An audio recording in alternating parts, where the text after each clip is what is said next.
Hey friends, welcome back. I'm excited about this session. We're going to do a more in-depth look at how do we actually go through the storytelling process, and I'm excited because I've got my daughter here with us. You want to introduce yourself? Yeah, I'm Elsie. And we are excited to kind of jump in here. Elsie, could you kind of walk through the 5 steps that we use when we're doing a story? Yeah, so I'll give you the 5 steps and 5 hand motions to go with them. So the first step is you tell the story. Tell the story. The second is you ask for a volunteer. And the third is you lead through the story. The fourth is you look for treasures in the story. And the fifth is application.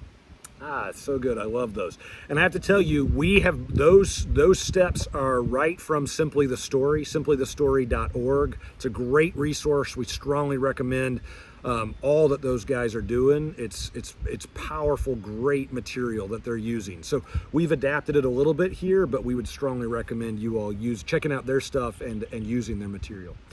Elsie, what is one of the things? You said the first step is what? You tell the story. Tell the story. What are some of the things we need to know before we tell our story? What do we need to be aware of? You need to speak up. Oh yeah, good. Speak up. You want to use hand motions, so you're not just like sitting here Monotone. telling. Yes. Yeah. But you don't want to use too many motions because then people remember the storyteller instead of the story, and that's not what we're going for. Ooh, I love that. That's so good. We want them to remember the story, not just me or you as the storyteller. That's good. I like that. Excellent. Okay, so we're telling the story in a dramatic way, but without being over the top. The second one, what was the second one? Ask for a volunteer. Ask for a volunteer. Why do we do that?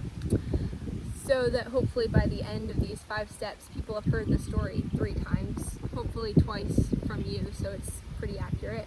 And the second one so that they can, I don't know, remember it better if they tell it. Yeah, begin to learn it maybe. Yeah. That's good. So the ask for the volunteer is you're trying to invite your audience to begin to participate and also to recognize you're not trying to trick them. This isn't, you're not in school. No one's going to get scolded or, rebuked or in trouble if they answer wrong or if they risk trying to participate. We want to encourage the audience to participate. So what do you do, Elsie? You're with a group of people, you ask for a volunteer, and everyone's like this. What do you do then?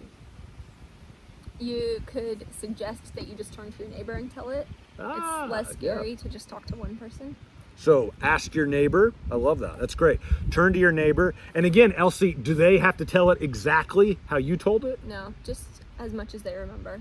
As much as they can remember. And again, you're just trying to encourage some participation and begin to get some of those ruts in their minds of what's in the story. One fun thing about learning it is when you hear somebody else tell it, they'll remember something that you forgot, but then you'll remember something that they forgot. So again, you're sharpening each other. Okay, third step. Third step is what did you say our third step was? It's lead through. Lead through. And what are you trying to do there? You're trying to just help them get the story deeper into their mind so they can learn it better. And the other piece that I think is helpful to keep in mind, at step 3, it may be that in step 2, somebody told a story and forgot a lot of the pieces, or told a story and added a lot. And we've seen this happen over and again. Somebody can't remember this story very well, so they'll pull in other Bible stories to kind of fill it in. So step 3 gives you as the facilitator a chance to kind of make sure you clear out anything that doesn't belong in the story and include anything that does.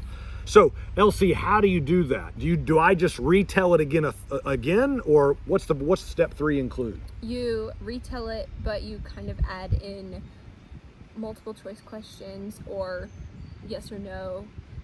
I don't know. Do you think of an example? Yeah, that's good. Let me give an example. So let's take blind Bartimaeus. That's a fun story. It's like, you remember, then Jesus and his disciples, they were approaching, what was the name of the town?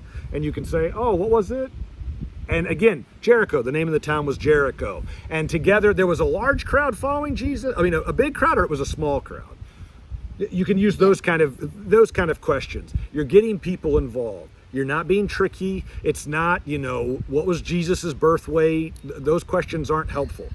What was the color of Jesus's robe? No, that's not in the story. Don't try and be tricky. You want basic, simple questions that people can be like, hey, I know that. I can get that. Yeah, sure. Ooh. and you're trying to build the audience's build their courage, so to speak, and participation, so they feel free to kind of begin to dialogue with you. Because when we come to step 4 and step 5, we really want to delve deep into what are the treasures God has for us. So Elsie's going to be with me in the next session. We're going to stop here, and hopefully you'll join as we turn to step 4 and 5 and look at how do we begin to interpret the story and apply it to people's lives today.